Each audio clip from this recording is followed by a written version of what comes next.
Hello and welcome. I'm Ray from Opaz Multimedia, and this is a tutorial to help you to create content with a cinematic value on your mobile phone. This tutorial will teach you how to make B-roll footage if you're creating documentary type programs. Everything that you're going to see was filmed on my Galaxy S10.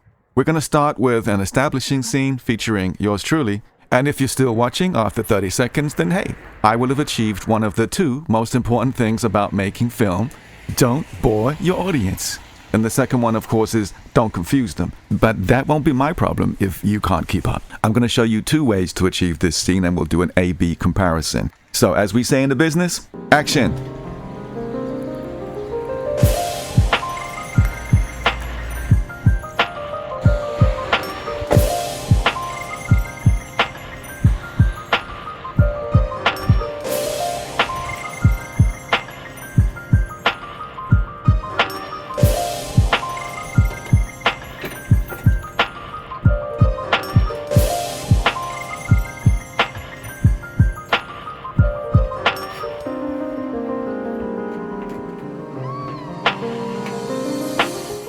So that's one way to achieve this scene. We used 13 separate shots to get that, which had to be planned, and we'll talk about that in a second. But let's just go back and do the same thing up to where I get to my garden gate in one take. That's a very simple way of doing it, achieving a very similar result, but just a lot less detail. Check it out.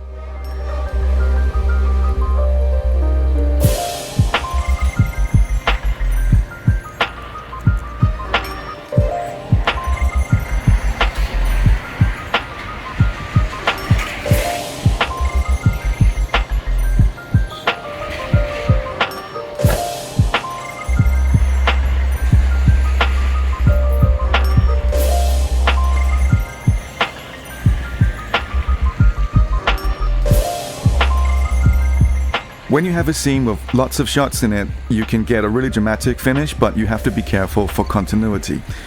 Have another look at that and check out where the cars are from one cut to another, and if they're different cars.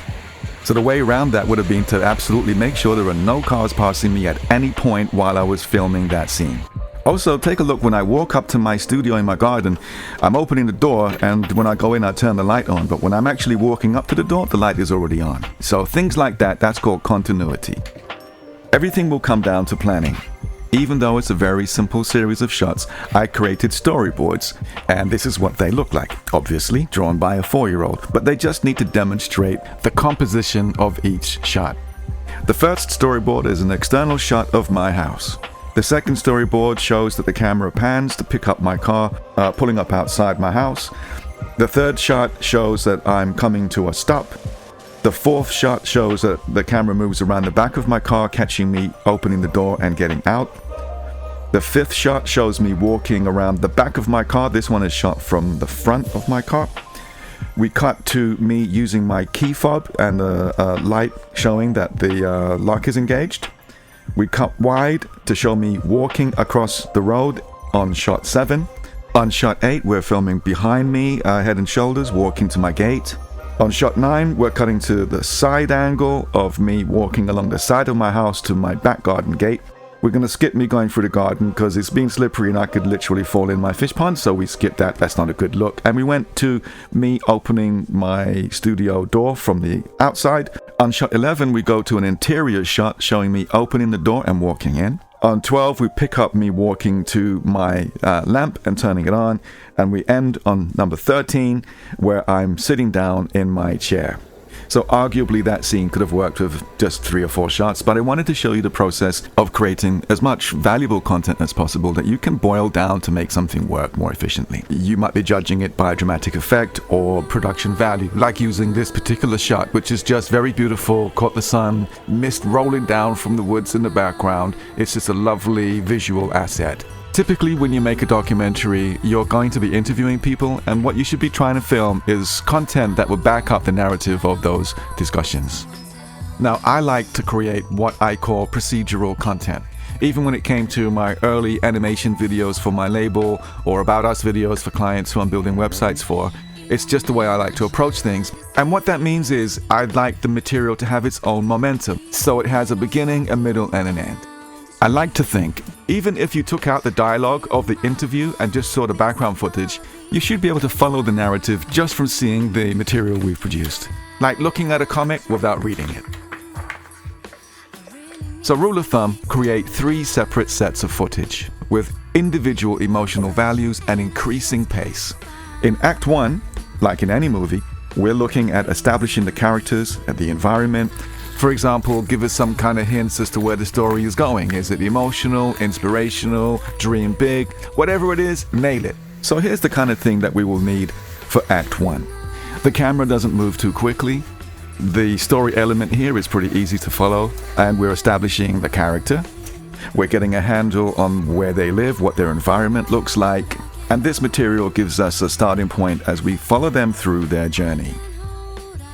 In Act 2, we want to explore the challenges that are being expressed in the interview. That's emotional values, that light bulb moment, pitfalls, whatever it might be. This footage needs to demonstrate those things to underpin the narrative that's being explored in the actual interview. This material is moving the story forward. Here we see Molly studying, coping with news and drama, and this gives us an emotional connection to our characters, or students in this case, and that's what we're looking for, because we're going for cinematic. We want to feel some emotions, we want to see what's really happening. We want to engage with our subject. In Act 3, which is our conclusion, we want to end with a sense of achievement, uplifting, tears, laughter, smiles, inspiration, and a call to action. So others watching this video in the future will be inspired by whatever they saw in your documentary. So let's compile something using that footage behind a very short interview I did with Molly in the garden. Wouldn't suggest doing that on a mobile phone, by the way. She's going to be talking about what it's like studying at home under the COVID restrictions, what it means to her emotionally, and so forth. And I'll be pulling up the best shots to support that narrative. I guess it is quite a struggle, like for mental health with young teenagers as well, being locked in a room all day. Obviously you've got the daily walk that you can go on. That's not enough either. Some of my friends, obviously my best friend went for a breakup as well through the thing, so that did really did hurt her, and obviously I can't go around and see her, I just have her crying down the phone to me. So that's a lot harder for me hearing that, and obviously people have lost people through corona, so I do understand why they're like, don't go out, because when it affects someone it does affect them quite hard, because everyone did just think, oh, it's a little virus, it will go away, but when you go to a shop you have to make sure you've got a mask on you. Like, that shouldn't be normal. In 2021 that should not be normal to go, oh, I need to go back, I forgot my mask, or you just won't be allowed in the shop. So a final word on some practicalities. Safety.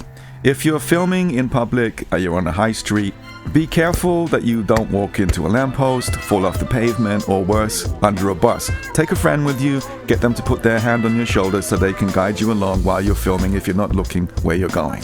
Private property. You cannot film on private property unless you have written consent. You also need written consent if you're filming with anybody under the age of 18. You'll need their parents or guardian to sign a release form. Now, whilst it's legal to film out in public, basic rule of thumb, try to not have anyone on camera long enough that you could really identify them. So I hope you've enjoyed this tutorial. If you make something really cool, then stick a link underneath the video so we can all see it. Good luck with all your endeavors, and please subscribe to my channel. Bless.